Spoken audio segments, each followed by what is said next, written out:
It mirrors federal law saying that a person has to have citizenship, lawful permanent residency, or employment authorization to have a CDL. And what the amendment does is takes out those specific statuses and refers more generally to federal law. So the state will follow whatever federal law says on this issue. Is there discussion on the amendment? If not, all those, Senator Mohammed moves the A18 amendment. Any discussion? If not, all those in favor say aye. Oh. Aye. I'm sorry, Mr. Chair. I was conferring with our staff because this kind of came as a surprise to us. It's my understanding that these additional belts and suspenders, so to speak, were added in transportation and should probably be left in the bill. We can always come back and amend it later, but you do need an employment authorization document in order to get, to qualify for one of these jobs anyway. So I would ask members to oppose the amendment. I'm not quite sure why we're changing what was done in transportation. Senator Mohammed. Mr. Chair, Senator Pratt, thank you. We're not taking the amendment away from the bill. We're changing some of the language to ensure that we are in standard with the federal laws. Senator Pratt. Thank you, Mr. Chair. Well, and I appreciate that. And in many cases, you know, we go above and beyond federal law. And as I understand it, this is currently federal law that we want to memorialize. I am concerned, without having a chance to review this in any depth at all, that this opens it up with some unintended consequences. And so again, Mr. Chair, I would ask members to vote against it, and let's have some more conversation around this change before it gets adopted. Senator Mohammed. Chair Marty, Senator Pratt, thank you. I appreciate your comment. I think that we should take up this amendment because this bill has had a number of hearings across different committees, and this is the last stop before it hits the floor, and we want to make sure that the language that we have is one that we're comfortable with and one that's standard with our federal laws. And so that's why we need this amendment to be implemented. Senator Pratt. Thank you, Mr. Chair, and thank you, Senator Mohammed. And as my good friend Senator Champion has reminded me on many occasions, this is the Finance Committee, and we try not to do policy and override what the committees have done. As you mentioned, this has had a number of stops, and this hasn't been changed. So I would suggest that we continue to have this discussion and be ready for what I hope would be a bipartisan vote on the floor. Senator Pappas. Thank you, Mr. Chairman. I'm sorry, I must be missing something. I don't understand what this has to do with Transportation Committee. It seems to me it just has to do with whether a defendant is going to have a lawyer in competency proceedings. I'm actually not even understanding exactly what it has to do with. Oh, I'm looking at the wrong bill. No wonder I don't understand. I'm looking at your bill. Never mind. Further discussion. Senator Eichhorn. Thank you, Mr. Chair. Appreciate the opportunity to ask a question. I don't serve on transportation, but I did have this on the TV in the office and was listening to it. And I remember this issue did come up at one point, and I did catch a little bit of it. And when the discussion came up, they did oppose this change, and that was the committee that really would have jurisdiction in this area. So if they didn't want to make the change, why are we making it now? I guess I'm kind of confused, since the Transportation Committee, again, the committee that would have jurisdiction over this area of the bill, denied it, why we're trying to switch and do that here. Senator Champion. Thank you, Mr. Chair, and thank you to the committee. Just as a brief context, there was an amendment that was put forward or language by Senator Coleman. And Senator Coleman wanted to make sure that there was nothing that was done that violated federal law as it pertains to the commercial driver's license. So this is not stripping her language, it's just making sure that it's appropriate language, and in the spirit of resolution and doing what Senator Coleman wanted, that's when council said, hey, for this language that she has asked for, here's how it has to be done in order to make sure her intent, and when I use her, I'm talking about Senator Coleman's intent is carried out. So it's really to really do exactly what Senator Coleman was asking for. So if you don't want your colleague's language, okay, but that's the whole reason for it. Mr. Chair, unfortunately, Senator Coleman's not here to defend herself, but from what I remember and what I'm hearing from staff. We good? Go ahead. All right, thank you, Mr. Chair. That both this language that's currently in the unofficial engrossment that were in front of us and the amendment were both discussed, and that committee decided to stay with the language that's currently in the unofficial engrossment. So, Mr. Chair? Senator Champion. I'm sorry, I didn't mean Are to you cut you done, off. Senator Eichhorn? yeah, go ahead. Senator Champion. Mr. Chair, just for clarity again, it wasn't as if they didn't decide to accept this language. This language, as before you, was not put before that committee. What was language to deal with this specific issue, and it was council who came and said, hey, by the way, if you want to do this, here's how that language must be done. So we think that it would be appropriate to adopt it. In the event that Senator Coleman rejects it, there is always an opportunity for that to happen. She'll be on the floor with the rest of us. But in the spirit of trying to be true to what she asked, that's why Senator Mohammed worked with council in order to make sure that this language was appropriate. So thank you, Mr. Chair.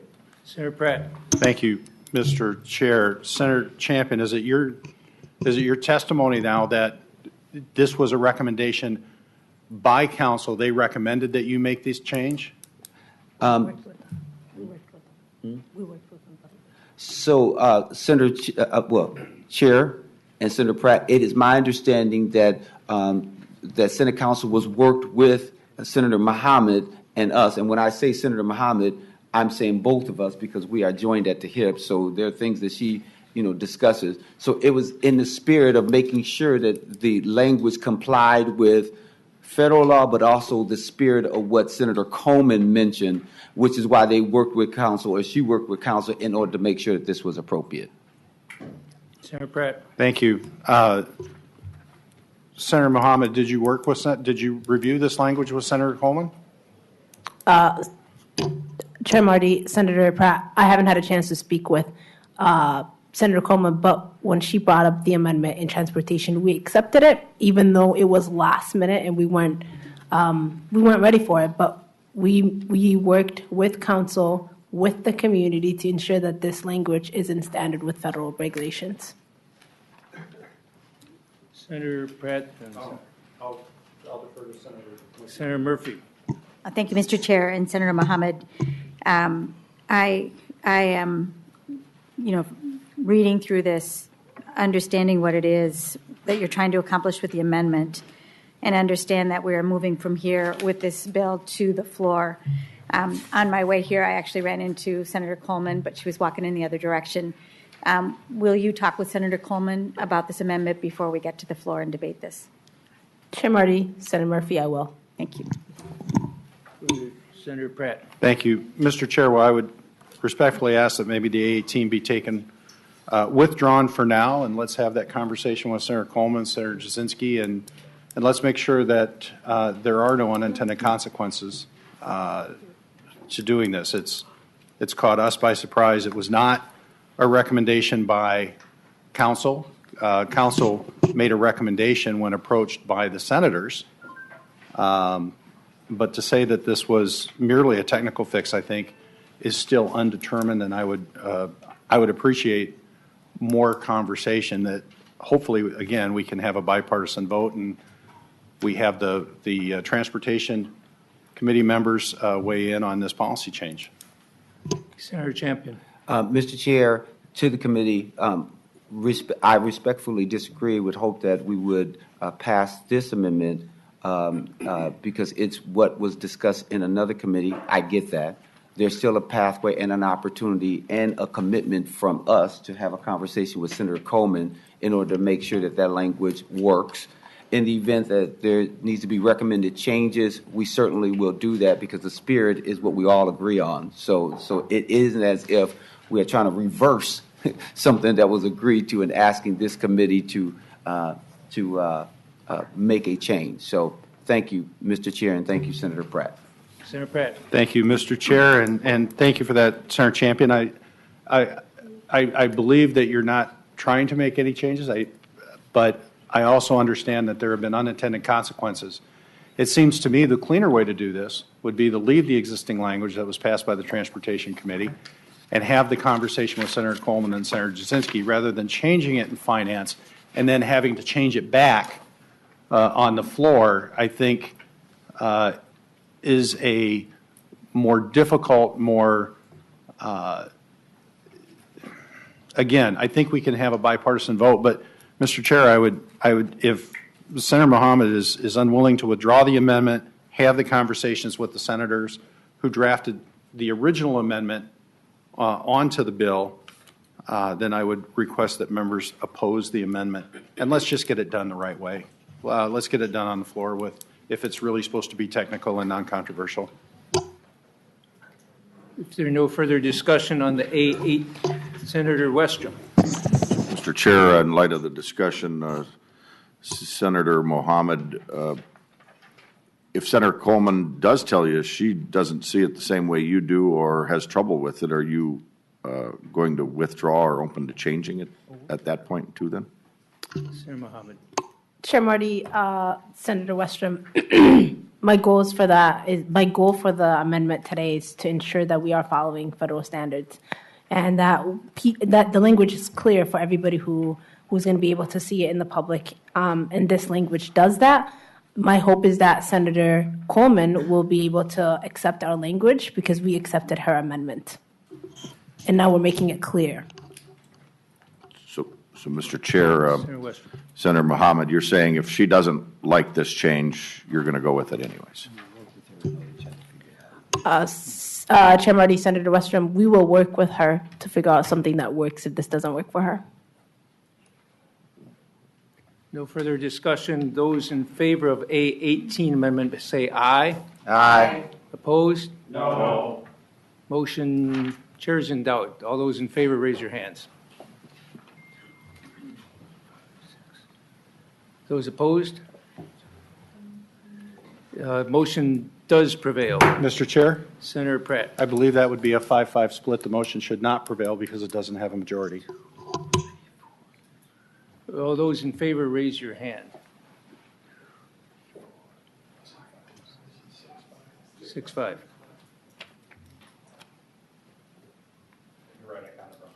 Okay, further discussion of the HF4.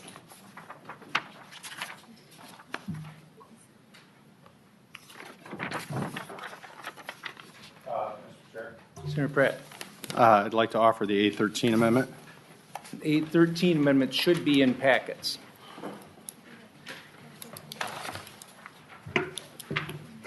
Senator Pratt, go ahead and explain. Thank you, Mr. Chair, and I've been told this is a relatively technical amendment. Ms. Stengel can explain it. Mr. Chair, members, I'll start with a little bit of reversing on the amendment. So looking at the A13 online. Mr. Chair, we don't have the amendment, so we don't know what's going on here. Sorry, it was in packets here, not over there. I'm sorry.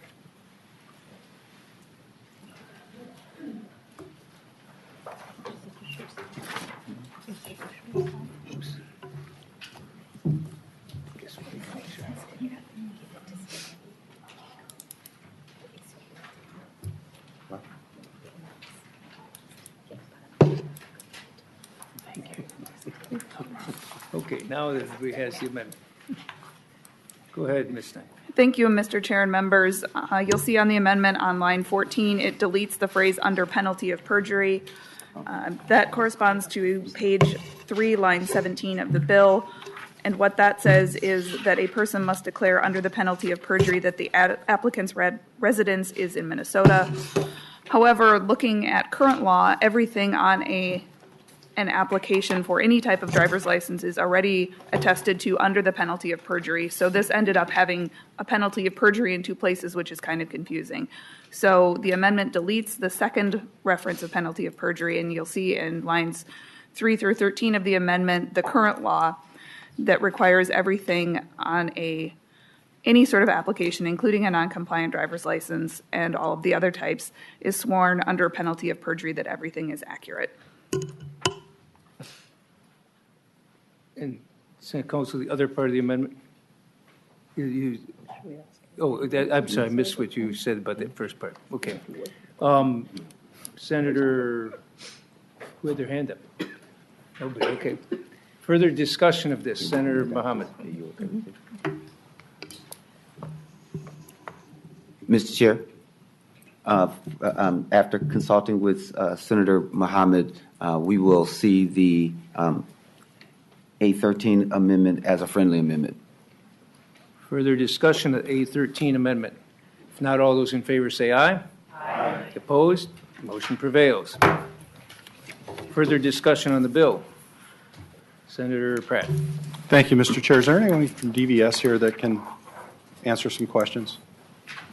Yes, they indicate so.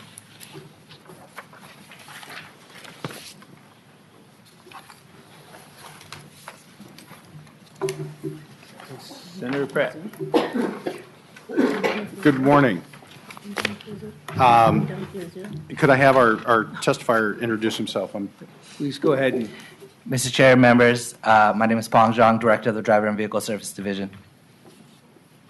Thank you, Mr. Johns. In the fiscal note, it looks like the funding source that's been discussed for this bill is the Vehicle Services Fund. Mr. Chair, Senator Pratt, that is correct. Mr. Chair? go ahead. Thank you. Mr. Johns, I'm just wondering, can you explain to me the Vehicle Services Fund, what it, how it is funded, and what it's intended for?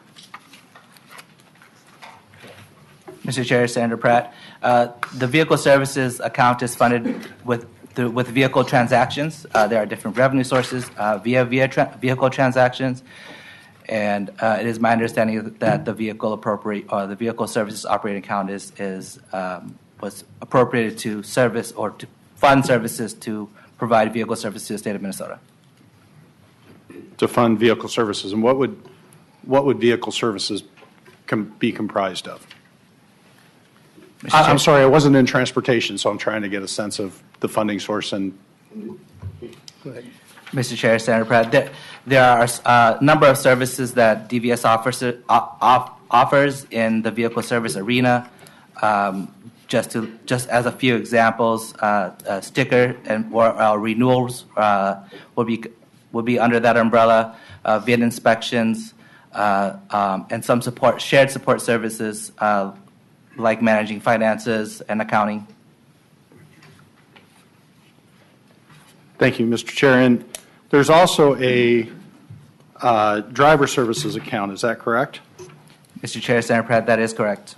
And Mr. Johns, can you explain to me how the driver services fund is funded and what its intended purpose is? Mr. Chair, Senator Pratt, the driver services operating account is funded through revenues driven by driver transactions. These are credentials and fees related to drivers' transactions. These fees. Mr. Chair? Yes. May we have Yes, some order, yes. please? Let's keep noise down. It's a very small room and hard to hear in here. Thank you. Please continue. I'm sorry, Mr. Johns, could you repeat your answer? I was distracted by the conversation behind me. Mr. Chair, Senator Pratt, Mr. Chair, before we get started, can we take conversations Yes, outside? please go outside if you have to have continued conversations. Thank you. Mr. Chair, Senator Pratt, the driver services operating account is funded through driver transactions that bring in revenues to those accounts. Things such as credential, driver, or identification transactions, and fees related to drivers related issues. It's my understanding that the driver services operating account is used to fund the driver services that DVS provides to the state of Minnesota. such as providing exams, evaluating credentials, and also a portion of that to our support functions such as finances and accounting. Further discussion? Senator Pratt. Thank you, Mr. Chair. So before I asked it, Mr. Johns, you said you felt the vehicle services account was an appropriate source for these for this purpose. Can you explain to me why, when you've kind of outlined that the vehicle service account is really for sticker renewal and inspection, and it comes from transactions related specifically to the vehicle, and the driver services account comes from transactions specifically tied to the driver's license, like credentialing and exams, which is specifically what we're talking about in this bill? Mr. Chair, Senator Pratt, these two accounts fund the entire services for the Driver and Vehicle Services Division. That's all services that are provided. These two accounts have historically funded, but when necessary, have transactions or funding moved from one source to the other to fund those types of transactions. In that spirit, we feel that it is appropriate to use the health of the vehicle services account to fund this work. Senator Pappas. Thank you, Mr. Chairman, and Mr. Jong are one of the authors. So I'm just trying to understand the difference between the fiscal note that we have, which looks like it was provided for the House, which looks like a request of, 1.9 million in 24 and 1.233 million in 25, and the bill itself, which looks like it's an appropriation of 1.4 and 1.4 in the next year. And then the base at 891. And then my second question, I have a second question. Thank you. Mr. Nauman, I think we will need him to go through the fiscal note. Are we intending to do that? Yeah. Okay. I'll wait then until we go through the fiscal note. Thank you. Maybe we can do Mr. that Chair, if you'd like Mr. Nauman to walk through the entire fiscal note before I continue my questions, I'd be happy to do that. Sure. Let's go ahead and do that because I think most of the questions should be related to this. So, yeah. So, Mr. Chair and members, just for clarity, we have the fiscal note to House File 4 in front of us. The first engrossment is just on timing issues. That's the fiscal note that we have in front of us, but it's our understanding this. These microphones are very short compared to the ones we're used to, so please speak in them. Yes. Madam Chair and Senator, we have the fiscal note to House File 4 in front of us, matching up with the engrossment. I think the easiest way to think about this, I'll offer a quick summary. There's a lot of detail in the fiscal note itself. In fiscal year 24, there are $1.5 million of scored costs, of which there's some internal programming that the agency says that it can internalize, leaving a $1.45 million cost. There are revenues of $361,000. The fiscal year 25 effect is 1.4, so 2.8 total scored costs for fiscal year for the biennium. Revenues in fiscal 25 are 180. The costs go down somewhat in fiscal years 26 and later, $891,000 with, again, revenues of 180. So on the front page, the net effect is $1 million in 24, 1.2 in 25, and then $711,000 on an ongoing basis. Most of the costs identified are for additional staffing work associated with the increased credential applications. There's a series of assumptions that are made in the fiscal note about the timing as well as the amount of when those increased applications, increased credentialing would occur. And again, as has been discussed, the appropriation on page 9 of the fiscal note or of the bill itself appropriates the value and then the total costs that I identified, and then there will be revenue coming in to get to that net number. Senator? Thank you, Mr. Chairman. So we don't reflect in the appropriations section kind of the net number. Mr. Chair and Senator Pappas, as is typical in a circumstance like this, we appropriate the total appropriation reflected in the fiscal note, and then there are revenues coming in. So if you were to do a fiscal tracking on this bill itself, you would score the appropriation, you'd score the revenue, and then you'd have Separately. the net at the bottom. Okay, thank you. I was kind of surprised to see the large number of potential applicants. I mean, that's kind of, I don't know what the word I want to use, but it really shows that how important this bill is, that we get people licensed and driving legally. So, Madam Chair and Senator, in the fiscal note assumptions, the fiscal note identifies that there is a potential pool of 81,000 individuals without legal immigration status. They then net that down to individuals over the age of 16, our age of driver eligibility. Of those, they assume, so that gets you down to 77,000, and then they make some percentage allocations and some assumptions about how many times an individual would need to take the test to be successful. And it's roughly two times on the average. And then assuming when those would occur. So to your point, there's on page 3 of the fiscal note, there's some robust information for members about how the numbers are calculated. And then that, of course, turns into staffing requirements.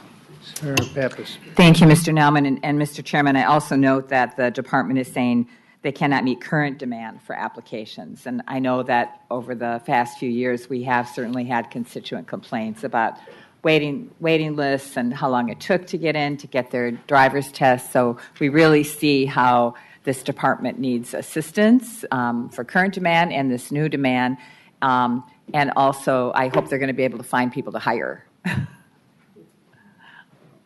Maybe there's some people in the room that want to apply for jobs with DVS. Senator Pratt. Well, thank you, Mr. Sorry, I forgot. Thank you, Mr. Chair and Mr. John. So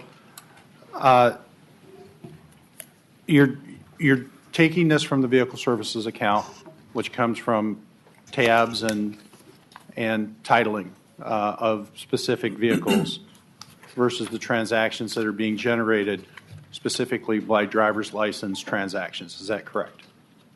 Mr. Chair, Senator Pratt, that is correct. We are recommending this to come from the vehicle services operating account because the health of that account can afford this proposal. Senator Pratt. Thank you, Mr. Chair. So we're taking it from the vehicle services account simply because it has money in it versus where it should be more appropriately dispersed from. Is that your testimony? Mr. Chair, Senator Pratt, the vehicle services operating account and the driver services operating account, depending on the health of the accounts, have had transfers back and forth depending on the need of the accounts. This account, we're open to the semantics of how we move or get to the right funding.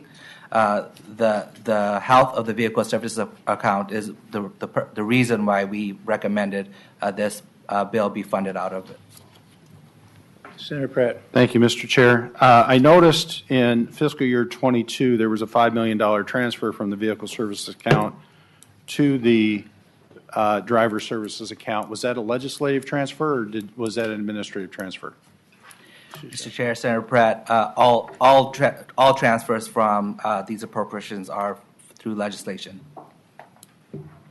Senator Pratt. Thank you, Mr. Chair. So, as you were saying, the driver services account is actually will finish fiscal 22 with a $4.6 million budgetary balance because you keep a 60-day operating buffer, as well as, and I'm not quite sure what the capital reserve is in the driver services account. Can you explain that?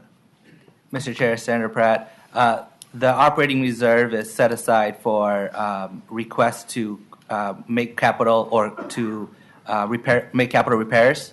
It is just an accounting mechanism to set funding aside in the case where we need to do things like resurface the roads or make large repairs to the buildings. Senator Pratt. Thank you, Mr. Chair.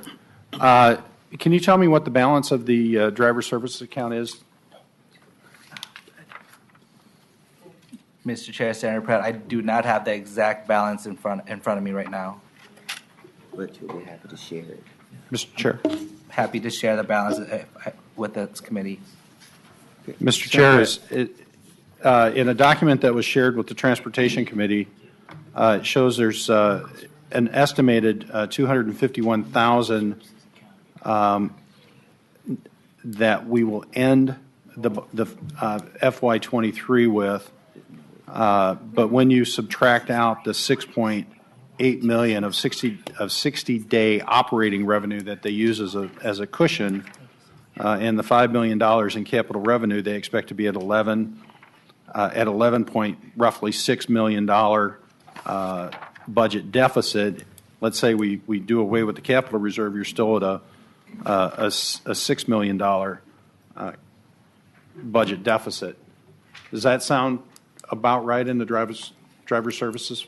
Mr. Chair, Senator Pratt, and thank you for Senate Finance to provide this document. That is correct, that your reading of that, and I'll note that in the governor's budget proposal, we have proposals to address the health of the driver services operating account. Senator Pratt. Thank you, Mr. Chair. Mr. Johns, while you're proposing that we continue to take this out of the vehicle services account, unrelated revenues to driver's license in perpetuity. Is that correct? That's what the fiscal note states. Mr. Chair, Senator Pratt, that is our recommendation. Senator Pratt. Thank you. And Mr. Johns, we expect to bring in first year 361,000, second year 180,000 of new revenues into the account to support the activities that are denoted in the fiscal note, which don't cover the expenses. So where will the balance of those expenses come from? Mr. Chair, Senator Pratt, our revenues come from a number of sources, and they pay for all the services that DVS provides.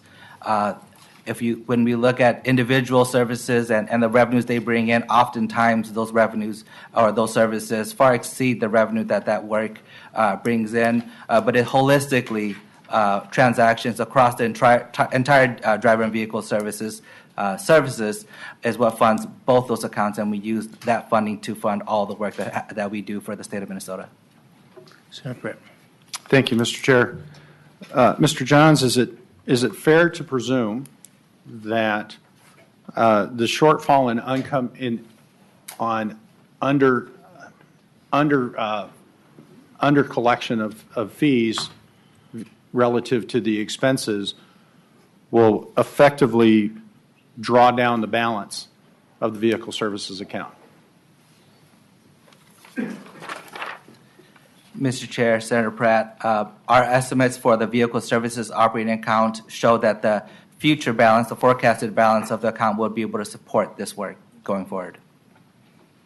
Thank you, Mr. Chair, and thank you, Mr. Johns, but that wasn't my question. My question was, can we presume that we'll continue to draw down on this account such that it may not be as healthy as the estimates show today? Mr. Chair, Senator Pratt, that is correct, that as proposed, it would continue to be funded out of the vehicle services operating account. Thank you, Mr. Johns. I appreciate your testimony. Mr. Chair, I'd like to offer the A15 amendment. Senator Pratt offers A15.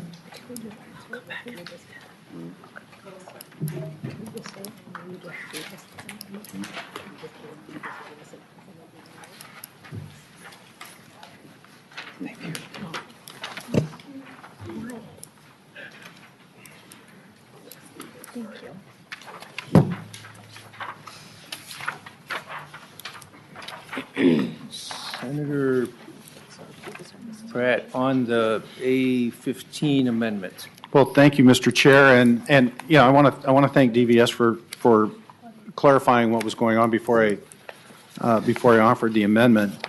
Mr. Chair, the amendment simply changes the funding source. we have vehicle services account, we have a driver services account that collect user fees in order to support their activities.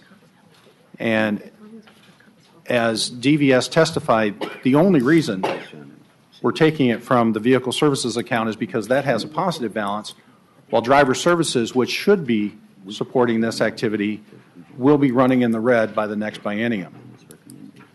And so it seems more appropriate to me, rather than transferring those user fees over in perpetuity for an unrelated activity, that those should be supported by the general fund.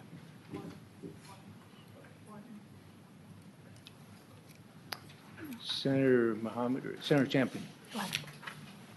Thank you, Mr. Chair.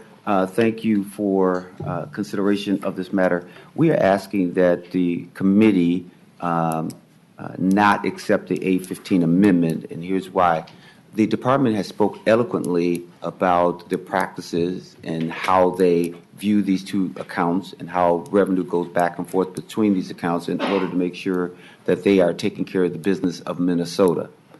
So our agency has spoken. We believe that this is the best way to proceed as articulated by the department, and for that reason that we are asking you as a committee to not vote for the A15 amendment. Thank you, Mr. Chair. Senator Pratt. Thank you, Mr. Chair, and thank you, Senator Champion. But, Senator Champion, the source of the funding is not coming from the activities that it is meant to support. And I really doubt that people who are paying increased tab fees, paying for inspections, as was described as the fees going into the vehicle services account, and that it actually takes an act of the legislature, like we're doing today, to move those fees. I think it's inappropriate that we are drawing down fees that we've told Minnesotans are for a specific purpose, to fund another purpose. When we have a projected $18 billion surplus, a $6 billion structural surplus, to continue to draw down on those fees, unrelated fees, I think is a bad practice by us and an inappropriate use of those funds. And you and I have served on transportation in the past, and we've talked about these two accounts. And in the past, driver and vehicle services, in fact, I think they originally testified that they did not support these funds coming, and it was only in a later committee that they changed their mind. I think we owe it to Minnesotans to be transparent. I think we owe it to Minnesotans that when they pay the fees for their tabs, that it goes to support the activities of having vehicles on the road, and when they pay their fees for driver's licenses, that those fees go to supporting the activities of issuing driver's licenses. And we have these as separate accounts. As Mr. Johns testified, it takes a legislative action to transfer $5 million from one account to the other, which means that we do have some expectation that there's a specific use for these monies. And if the driver services account does not have enough money to support it, rather than rating an account that has a fund balance, we should take it out of the general fund. And let's be transparent with Minnesotans that this is what it's going to cost. And we can always change we have a whole budget cycle. We are spending money outside of targets and outside of budget cycles and setting up new bases. Let's be transparent now with the funding, and let's change it through the budget cycle if that's what we decide to do. But today, I think we have to be consistent with the message of why we've told Minnesotans they're paying fees, they're paying taxes, and what they're being used for. Mr. Chair. Senator Champion. Thank you, Senator Pratt, for your thoughts and your articulation of your perspective. I'd like to go back to what Mr. Johns said, and perhaps we may not always agree, but we should always make sure that we are thinking about what the department has articulated. First of all, the department talked about the two accounts, one from services where they do stickers and renewals and inspections and share support services.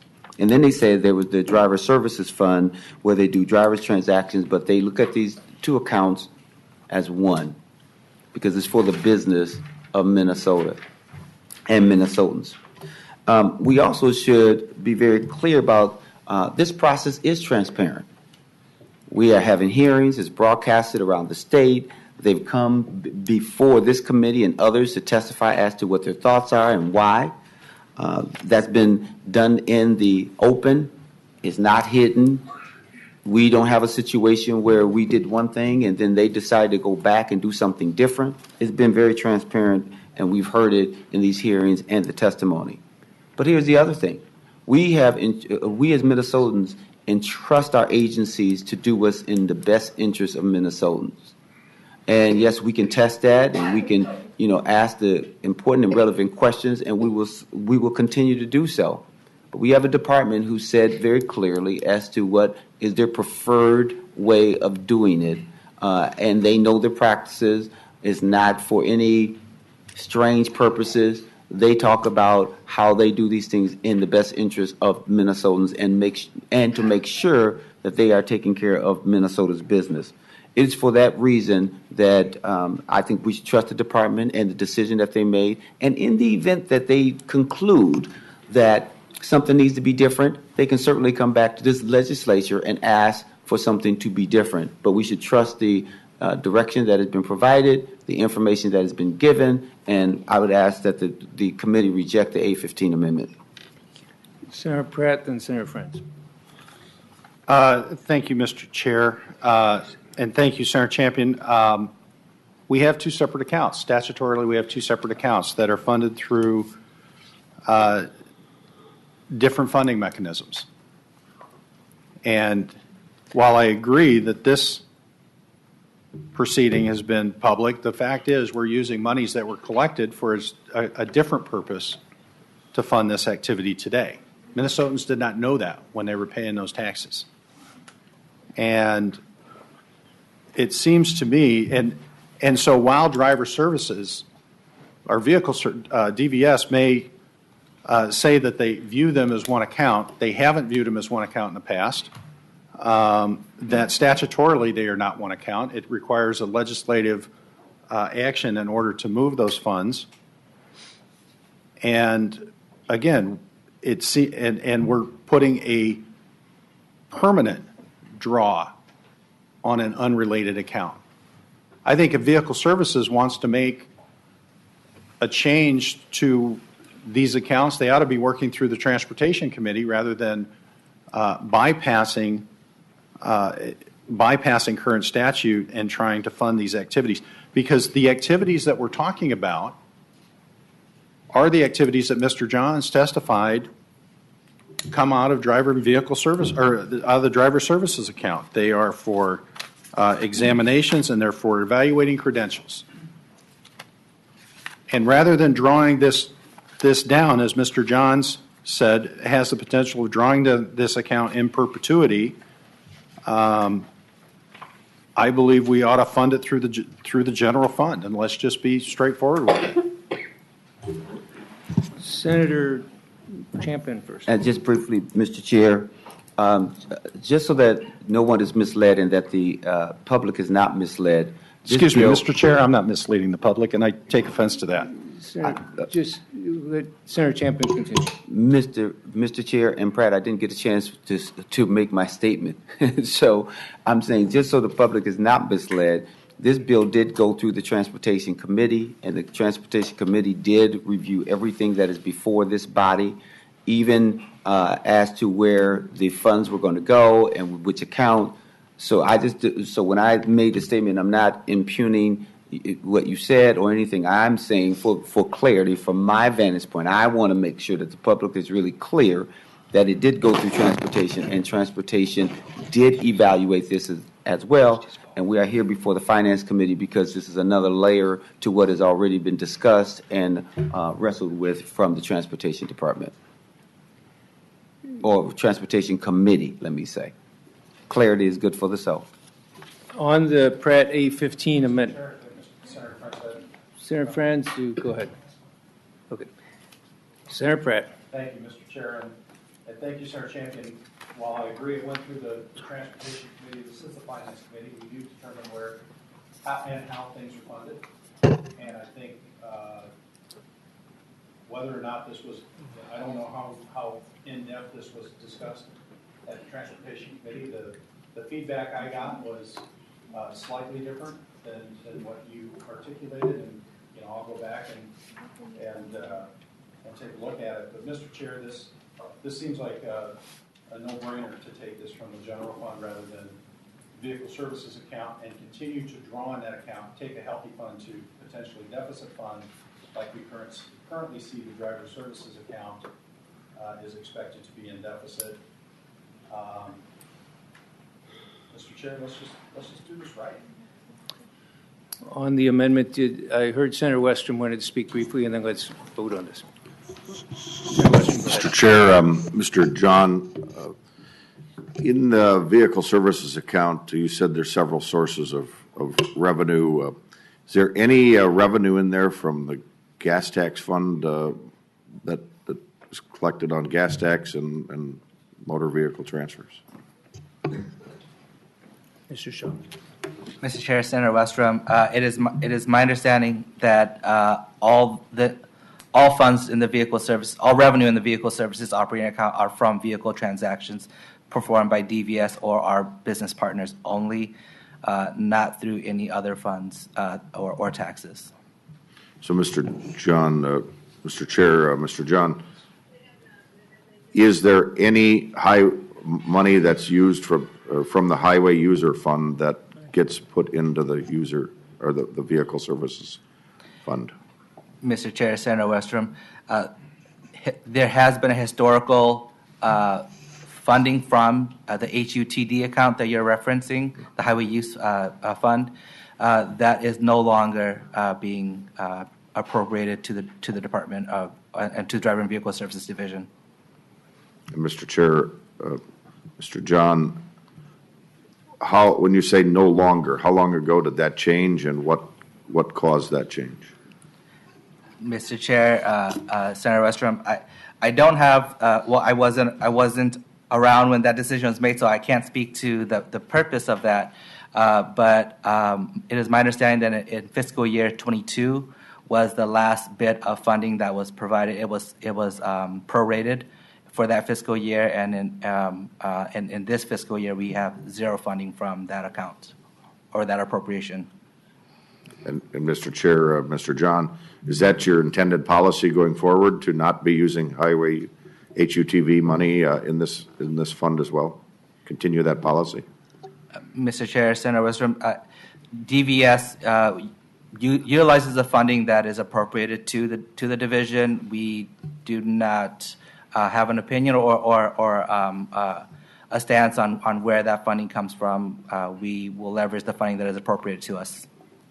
But, Mr. Chair, that raises an interesting point or scenario we're finding ourselves in, because if you're going to be in a deficit situation with an expenditure here that's far beyond what the fees collected on it will pay, what's going to stop HUTV funds from all of a sudden backfilling this, which are supposed to be dedicated directly to building highways? So have you thought through that situation? Because it seems like this is your recommendation in the first place. The proponents of the bill and others are looking to you for guidance. So can you talk to the committee about what have you thought about this situation to sustain this expenditure that's far greater than the revenue it brings in? Mr. Chair, Senator Westrom, this proposal and the costs associated to this proposal can be supported by the Vehicle Services Operating Account. In our forecasted amounts, there is enough balance and health in that account to support this work ongoing. In terms of the Driver Services Operating Account and the health of that, or the lack of health of that account, we have provided several proposals which are included in the governor's budget proposal that will address the health of those accounts, and we're happy to continue that conversation with the legislature. Thank you. On the A15 amendment, all those in favor say aye. Aye. Opposed? No. Motion does not prevail. Senator Draheim. Thank you, Chair Marty. I have the A17 amendment I'd like to offer. A17, it's being distributed.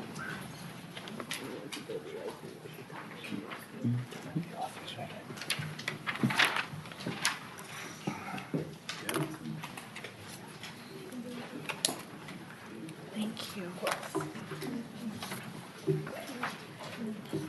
Okay. Senator Draheim on the A17 amendment. Thank you, Chair. Members, pretty straightforward amendment here. When you're reviewing page 3 of the fiscal note, which was touched on earlier a little bit, there's quite a few assumptions in here. And my amendment kind of matches what the fiscal note says kind of in the middle of page 3, and kind of cuts the tails down to the appropriate projection given in the fiscal note. Okay, Mr. 707,000, where in the fiscal note are you getting that one?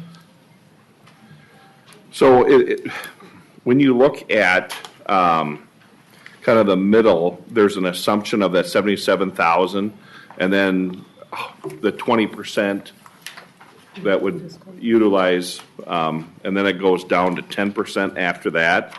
So just building on that, we cut the FTEs, but not really enough.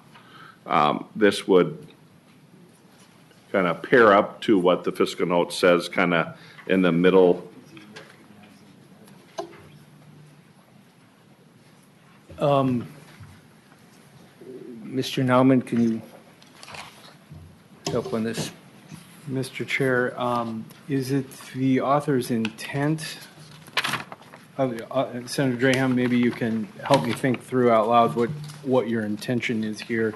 There is a revenue source of $180,000 assumed in the fiscal note itself. And I'll be honest, I'm thinking this through as we're talking. Is the intent to land at a net effect of 707? And maybe if I can ask you to take a look at the fiscal note on page 2, you'll see under the state cost savings chart, there is a revenue of $180,000 that is assumed to be raised by the bill. If the intent is to land at a net 711 in the fiscal note, and maybe I'm missing something here, I'm curious if maybe we need to not over-appropriate, but appropriate a higher amount to land at a net. Senator Draheim. But does he want to land at that number? Mr. Chair, Senator Pratt. if I may interrupt. I see. Mr. Chair, I believe Senator Draheim amendment is to reduce the money so that the FTEs are in fact reduced down to 8. We increase FTEs by 16 in the first year to cover the higher volume. We expect that volume to be cut in half, and therefore we expect the number of FTE needed to be cut in half. Thank you. Comments from author of the bill? Thank you, Senator Chambliss. Mr. Chair. Thank you to Senator Draheim for the amendment. Members, we are asking you to vote no on the A17 amendment. Even though the argument has been that there's assumptions and you're trying to line up the decrease based on some of the assumptions, they are just that. They're assumptions because this is something that is being done. The agency has spoken clearly as to what they need in order to make sure they can resource this initiative and this program in a way that we all will be proud, from verifications to all the other information that it takes. That's why you need FTEs so that they can go through and do the work that is necessary along with the training. So we are asking the committee not to decrease the amount as articulated in the A17 and to say no. Thank you. Senator Pappas. Thank you, Mr. Chairman. I think Senator Draheim's comment was similar to the one that I made before Mr. Naumann explained, that the revenue does show up it will show up on the spreadsheet. And so this is like a reduction, not kind of acknowledging that the revenue is already accounted for on the spreadsheet. And I really didn't understand what Senator Pratt said at all about FTE because 16 to 8, I didn't think that was really, sorry, Senator Pratt, I didn't really get that. I think it was relevant.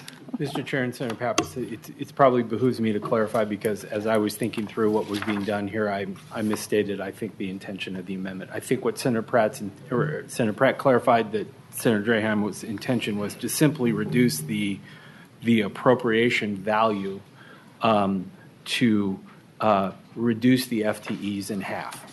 So we're not trying to manage to a net number in particular. I think the intention of the amendment, and if I misstate this, others can correct me, that the intent is just to reduce the overall FTEs in half. Further discussion? If not, on the Senator Pratt. Thank you, Mr. Chair. And just to clarify for everyone out there, as we roll out this program, the Department of Vehicle Services estimates that we'll need 12 exam people, but then we add 4 administrative people behind the scenes. And we expect to cut the exam people down in half from 12 to 6, but we leave in perpetuity the 4 administrative people. And it seems to me that if we are going to be, and Senator Pappas, you're absolutely right, there is $180,000 coming in from fees. Those are fees coming in from tabs and licenses, not from the activity that is being generated here. That was what the last amendment was about. But doesn't cover the full cost of those administrative people.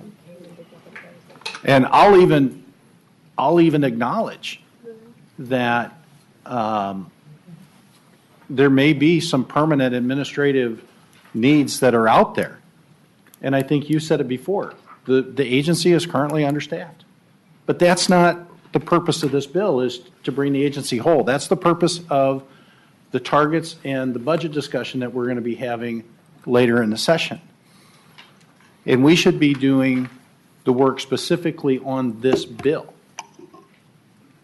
And all we're simply asking is that we reduce the amount of the administrative staff in half as well to match what the expected volume is going to be. And I think that brings us into, Senator Champion, I hope I don't offend you by saying this, but a more honest perspective of where this bill is and what is truly needed. Not that I'm insinuating dishonesty in any way. I didn't mean to say that, but my thesaurus is not working as well as it usually does. And so let's just cover the costs that are needed. If DVS says the volume is going to be cut in half, then we should be reducing the head count in half as well across the board. Further discussion on A17? If not, all those in favor say aye. Aye. Opposed? No. Motion does not prevail. Further discussion on the bill? If not, Senator Westrom. Mr. Chair, issue I want to talk a little bit more if Mr. John could answer some more questions. Mr. John,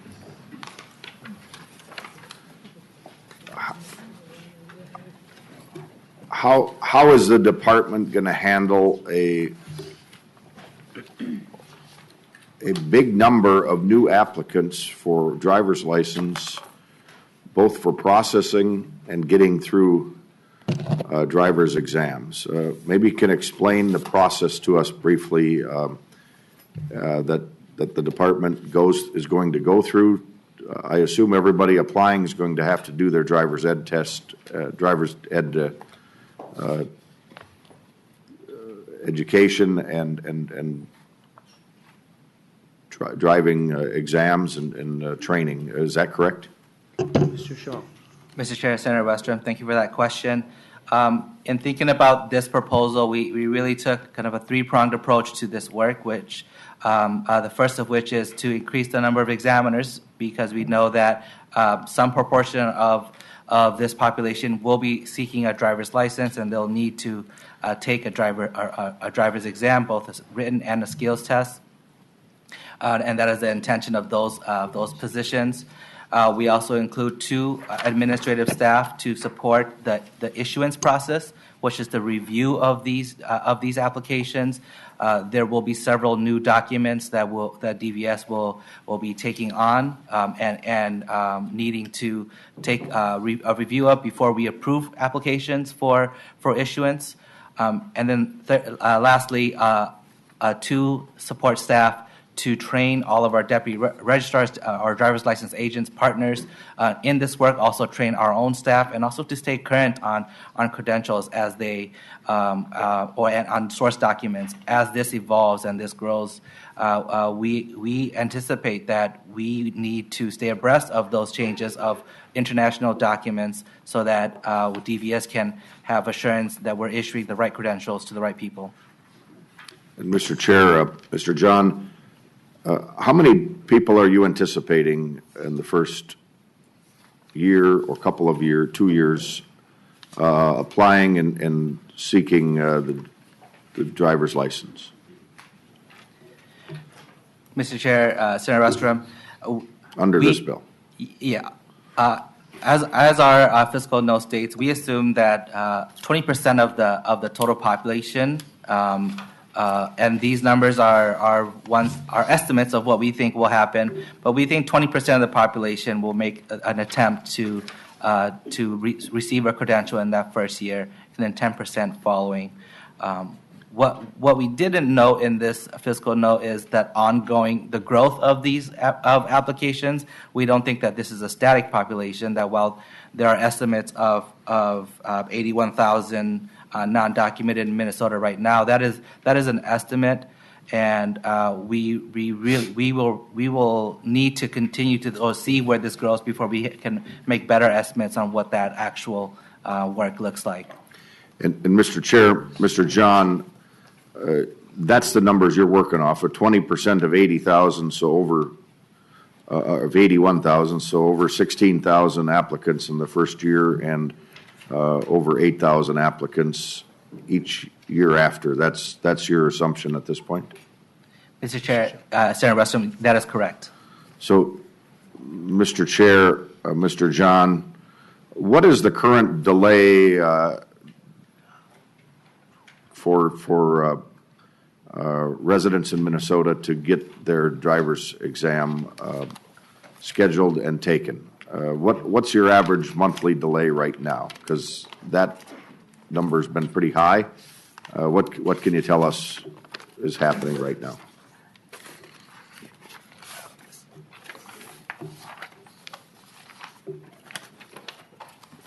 Mr. Chair, Senator Westrom, if you give me 1 second, I actually have those numbers in front with me, and I'm just got to find my document.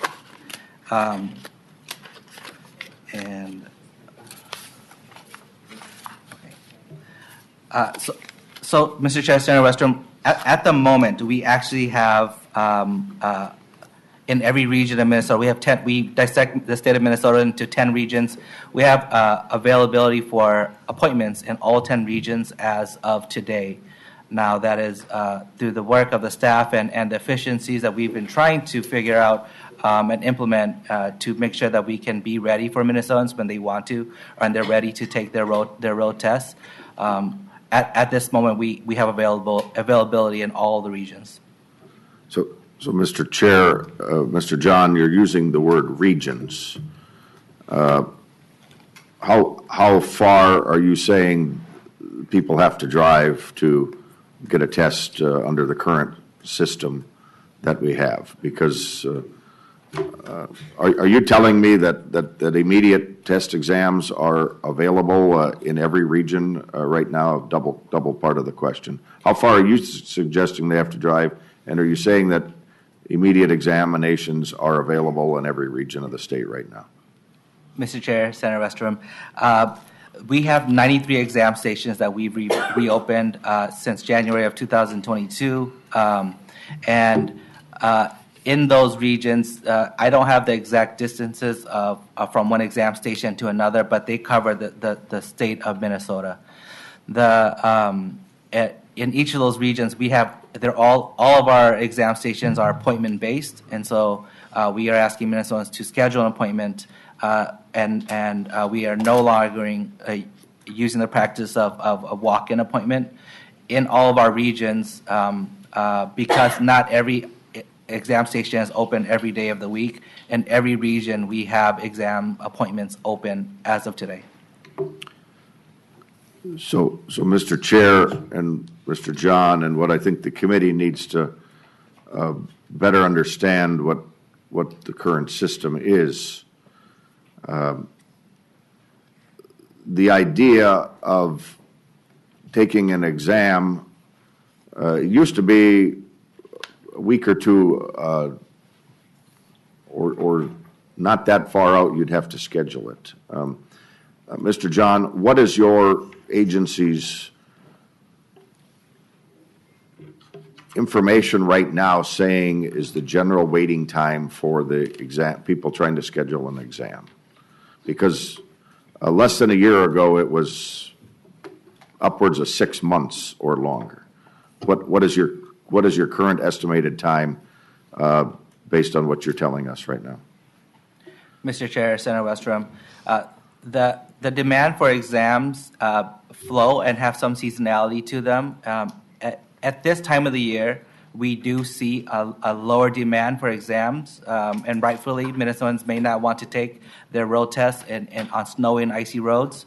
That upticks in the spring and in the summer seasons and into the fall. I think this summer, while I don't have the exact dates for wait times, there were several weeks, times throughout the summer that we didn't have any availability at any of our exam stations. And it's hard, we do not currently have a way to track a way for how long people have been wanting an exam and when they actually receive an exam. We know that there are about 70,000 permit holders right now that don't have an exam, and that might be a choice that they're not ready to come test yet. They may not want to test at all, or they may not be able to get in. There is a constant backlog of permits that are ready to test according to our records that either choose to not make an appointment or cannot get an appointment.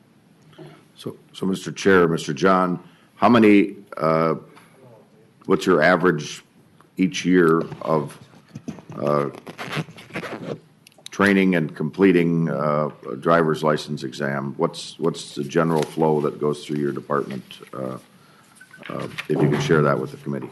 Senator Westrom, I think this is a very important discussion for Transportation Committee, and I'm very sensitive to the fact that we've had a shortage of this. I think we've underfunded the department in terms of driver's exam professionals, and I hope we can do that, and I think we should pass that on to Senator Dibble and the Transportation Committee, but that's a broader discussion. I think it's a very important one I'm very concerned about, but I think I'd like to get us moving on this. Mr. Chair, are you trying to cut me off, or what are you trying to do? No, I'm trying to suggest that maybe some of this discussion might move to the broader budget discussion in Transportation Committee, because I think you and a lot of us have been hearing from constituents about the long waits, and so this is interesting and it's related to the bill, but I also think much of that discussion is a broader discussion for Transportation Committee. So I'll ask you to go ahead if you have another question or two, but I hope we can move on the bill soon. Well, Mr. Chair, this all relates to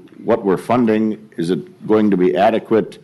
And what are we asking current residents of Minnesota to change, or what are the expectations? And so I think it's all very appropriate to this bill and to the Finance Committee, which is generally the last stop before it gets to the big show on the floor. And I think we should have those answers before we just send it to the floor. But, Mr. Chair, I'll continue and try to be Senator brief. Westrom, if you that's may possible. continue. Try and be brief about, and again, my pitch was I did not support the amendment to reduce the funding in the last amendment because I'm very concerned about the exam folks. So go ahead and continue with your questions. Just try and be brief. So, Mr. Chair, Mr. John, if you could answer the question I asked, what do we have typically going through your department? What's your estimate for how many exams do you do and how many students do we train? I'm trying to get the depth and brevity of this bill compared to the current system. Can we handle it? Is this adequate? And so if you could give us that picture so we know how many more 16,000 or more will be in the current system. Mr. Chair, Senator Westrom, in calendar year 2022, this last year, we offered we provided 141,000 Class D road tests. We know that drivers oftentimes need to take the road test multiple times. And so for every one driver, we estimate between 1.6 and 1.9 road tests per permit holder. According to those estimates, using that range, we should really be offering something upwards of 160 to 180,000 Class D road tests. And again, these are estimates. These assume that permit holders will continue to see consistent volumes and population of permit holders. But we know that even with 141,000, which was a record for DVS, a number we're very proud of, we know that wasn't enough in calendar year 22. And we know that we need to bring that number up to meet the needs of Minnesotans. Well, Mr. Chair, and Mr. John, one thing that would be interesting in that number is in 2022, you were coming out of an incredible backlog of pent-up demand. So I wonder if that number is going to stay that high. But if we're having trouble serving that, it does give me great concern that we're going to add this much more pressure to the system that recently was hemorrhaging. And I share that with you because in the last little over a year, I went through this whole process with my own kids. And we had to plan out 6 months and drive across the state to get that driver's exam. And if we're going to add this much to the system, it is a concern. But Mr. John,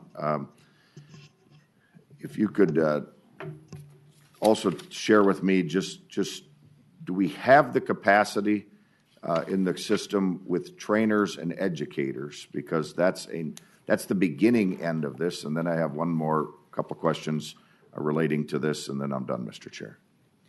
Mr. Chair, Senator Westrom, the Department of Public Safety Driver and Vehicle Services, we do certify driver's ed instructors, and I believe that's what you're referencing. We provide the instruction manual for those students. We do not see a shortage of driver's ed instructors. We don't know what the demand for driver's ed is. That's not something that the department currently tracks. But we have seen a steady number of driver's ed instructors in our system. And Mr. John, am I correct in assuming any of these applicants are going to have to go through that same process of classroom training and hours of driving with their permit and so on, or can you just shed that light on with us as a committee so we can understand what's going to happen going forward? Mr. Chair, Senator Westrom, this credential would require will have the same requirements for any Minnesotan who wishes to obtain a driving credential.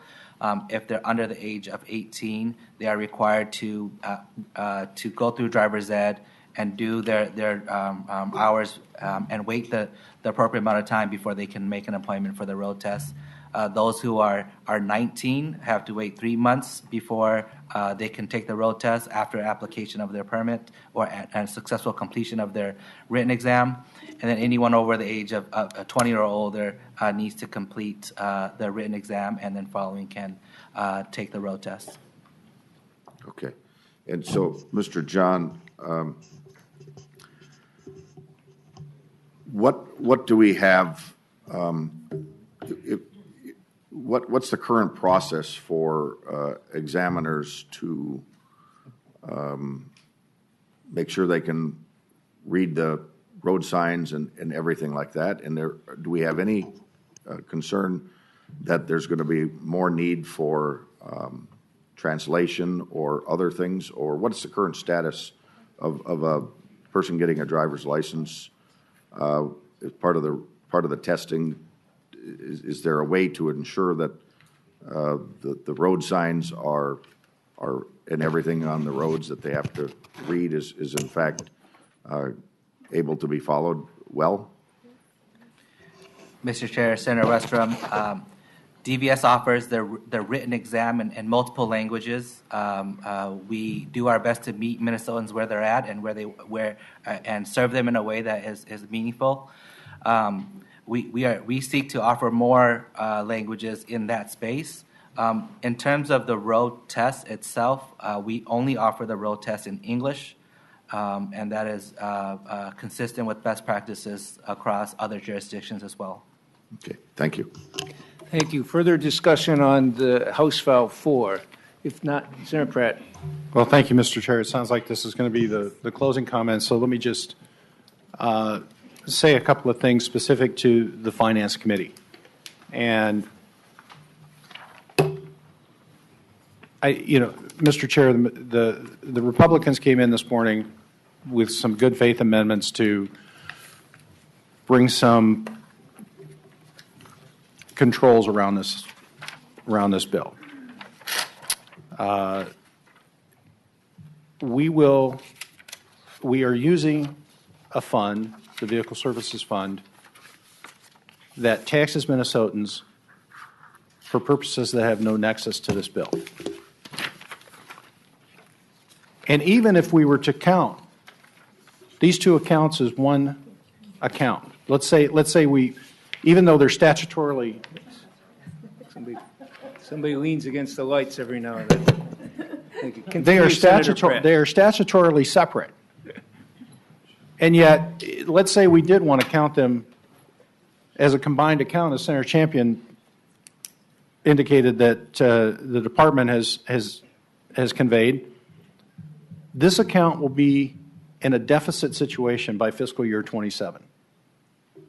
And Republicans came forward and said we should be supporting this with general fund money. And we were declined. Mr. Chair, we looked at the fiscal note and we took it at its face value to say that we expect the volumes to change. You just mentioned that you voted against the Draheim bill because you wanted to ensure that we had enough examiners. Yet, Mr. Chair, the examiners are the only FTE that are reduced in half in the fiscal note. The Draheim amendment was to cut the administrative staff in half.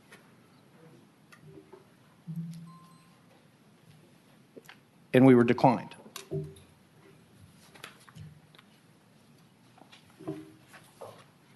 And so just on the financial aspects of this bill, I am very concerned with how this committee and this Senate is moving forward.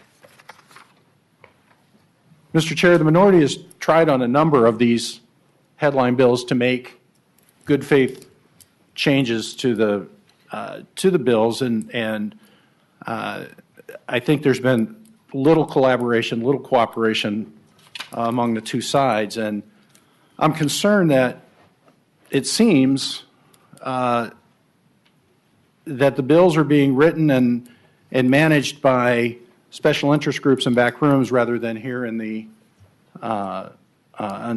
Finance Committee. So, Mr. Chair, I just wanted to lay out for the record that the Draheim amendment was really to cut administrative staff, and the examination staff is already being cut per DVS's assessment. That we are using Minnesota's taxpayer funds in a way that is statutorily inappropriate, and for purposes that have no nexus to the reason that we collected them. And just from a financial standpoint, Mr. Chair, I urge members to vote no. Thank you. Senator Murphy? Thank you, Mr. Chair, and members. I listened carefully. I like this committee so much because I always feel like we're taking a very thoughtful look at the issues before us. And in this committee today, we debated some amendments and accepted them, and debated some amendments and rejected them. And that is the process. And it feels like we are doing, in good faith, the work that we are sent to do on behalf of Minnesotans. And I'm grateful for that. I'm also struck by the fact that we are in a room filled with people who have been participating in this process for many, many years. And I think it's important to note that over the course of time, there are people in this room who have camped outside of our state government to raise this issue. They have slept outside of the governor's office to raise our attention on this issue. And today, we are in the Finance Committee and properly debating the policy because you have raised this issue and the legislature is taking it up and taking it up seriously. That's the way this democratic process works. And I want to thank Senator Champion and Senator Mohammed, but also the people who are both in this room and listening for their faith in a process that can result in a public policy that serves better the people of Minnesota. Thank you. Senator Mohammed, any closing comments? Senator Champion. I will give it to my co-author to give our closing statement. Senator Champion. Mr. Chair, and to the committee, first of all, let me pause and say thank you so very much for considering this important piece of policy that is before you. You know, when I look around the room and when I think about the various steps that have been taken in order to bring this bill to this place, I'm both renewed and yet sometimes challenged. And you might say, what am I challenged by? I'm challenged by sometimes when we don't articulate what is before us in a fair way. And here's what I mean by that. That this is not a headline bill. This is not something that we have just put forward because there's splash. This has been worked on for years. I mean, many years. So it's not really a headline bill, and yes, this bill has some changes than what we did before. But what is an important learning about what was done before is that even when it was a different time, because we didn't have Real ID and Enhanced ID, we didn't have any of that. And when we made a good faith effort to really work across the aisle in order to make sure, and we're still working across the aisle. But even back then, when we made some concessions, none of my friends on the other side who helped me and thought through what needed to happen voted for the bill. No one voted for it on the GOP side. And I am, of all people, don't ever try to get into Democrat, GOP. I try to work across the aisle because I think that's important when we are thinking about Minnesotans. The other thing that challenges me, and I hope that we think seriously about this, there's no special interest groups who have put this bill forward. That unfortunately seems to diminish the fact that we have Minnesotans who are in this room who have an interest in getting a driver's license. There's a difference there. I'm looking around at the many faces who work in our wonderful state, need an opportunity to get there. I'm looking at children and their parents who want to make sure that they get to soccer and school, and those who've been in the shadows and driving in a way that we want to make sure that is done differently. And what do I mean by differently? So that they can demonstrate that they have the capacity and they know about the street signs, and they have insurance, and that we are all embracing public safety. And last but certainly not least, we have a department who is articulated with clarity based on the years of experience, what they need to do and must do in order to make sure that the tenets that are outlined in this bill are performed well. So members, I just hope that when we talk about these things, that we do it with a sense of clarity and conviction, regardless of our ideological perspective. We're talking about Minnesotans, and that we want to do everything that we can in order to create a pathway so that they're treated with dignity and respect, whether we agree or not. That should be at the core of what we do. So please, members, let's try not to say things like this is a headline bill or that there's special interest group. It's not. It's Minnesotans, and we've been working on this for many, many years. And with that being said, thank you for just hearing me just for a brief moment, and I hope that there's something that we've done or said that would make you proud and for you to say, yes, I'm going to support this initiative. And so thank you, Mr. Chair, for the time that you have given us. So we hope that you will vote yes on the bill before the committee. Thank you. Senator Mohammed moves House File 4 be recommended to pass. Any further discussion? As amended, be recommended to pass. Thank you, Senator Pappas. Further discussion? If not, all those in favor say aye. Aye. Opposed? No. Motion prevails. We will take a 3-minute recess because there are a lot of people who want to leave the room, and we will resume with Senator Draham's bill in 3 minutes. Hello to them. We should go say hello to them.